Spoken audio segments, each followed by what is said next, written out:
There are people, though, that I constantly get questions from students, parishioners, randos on the internet will just email me and say, what do you think of so-and-so, right? And then I'll go, usually I've never heard of them, and then I go watch some of their stuff on YouTube, and I go, oh, okay, well, here's what I think they're doing that I think is helpful, here's what's helpful.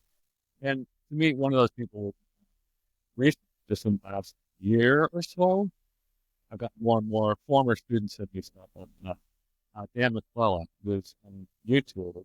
He doesn't have a huge following, but I noticed his videos a lot used. Must like, and so I had to look him up. Who is this guy? Where he clearly knows what he's talking about since he has command of data. It's interesting to see what he does with the data. I think what's interesting about Dan McClellan, I think he's a former Latter-day Saint, a Mormon. I'm guessing that just because it looks like he went to Brigham Young for his undergrad, which is a mostly Mormon school. I don't know if it's entirely Mormon or not, but it's at least mostly Mormon.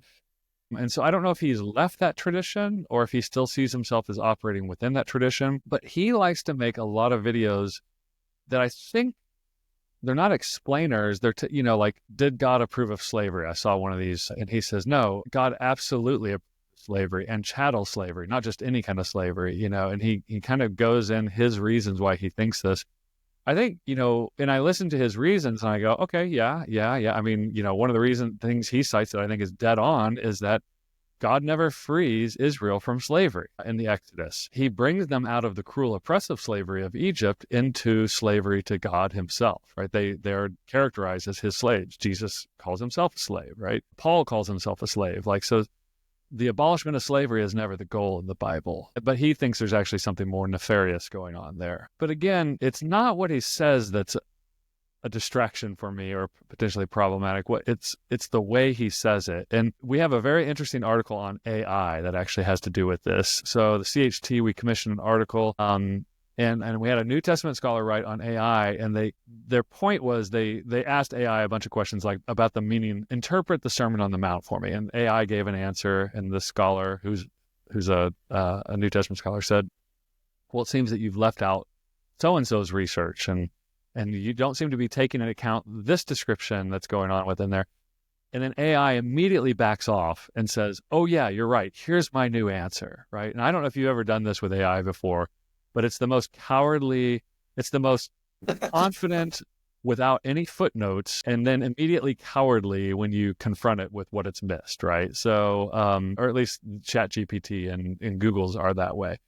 But the problem is it comes out super confident. These are just the facts. And if you didn't know any better, you would think, them's the facts, right? But, if you're have some expertise in that area, you realize it says some crazy things sometimes. Some of the things it says are quite eloquently put. Some of them are entirely crazy and have nothing to do with reality. And I'm not talking about the problem of hallucinations where it actually can't tell that it's lying.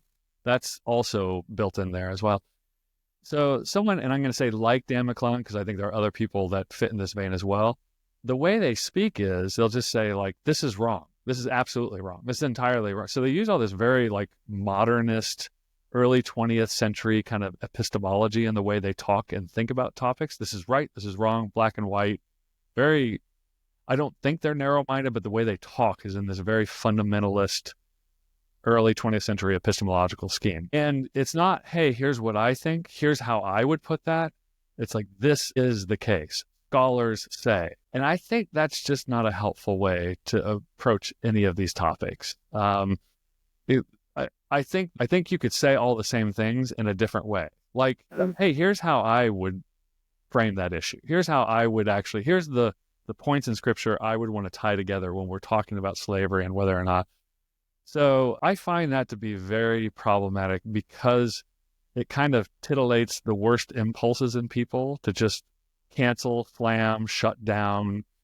And it doesn't actually offer them, he gives reasons, but every reason he gives, I'm thinking like, well, yeah, if you believe X, Y, and Z about what you just said, but lots of scholars don't believe X, Y, and Z about what you said. And I think that's one thing about heavy being a scholar is you're participating in the scholarly world. And I wonder with some of these people, including myself, I say sometimes and I think, would I say that in a room full of my peers, or so I question myself sometimes when I say things. Um, but you don't rise to popularity on YouTube by saying nuanced things that are carefully considered. Let's just put it that way. Twitter and these various algorithms reward contentious, black and white, fundamentalist speech, even if maybe it's not fundamentalist, narrow, dogmatic thinking behind it. But it's just presented in kind of dogmatic, narrow ways. And it's never right. Like everybody, if I showed that video to 12 of my colleagues, we'd all have 12 different, 13 different opinions about why some of it was okay and a good point, and some of it was really problematic.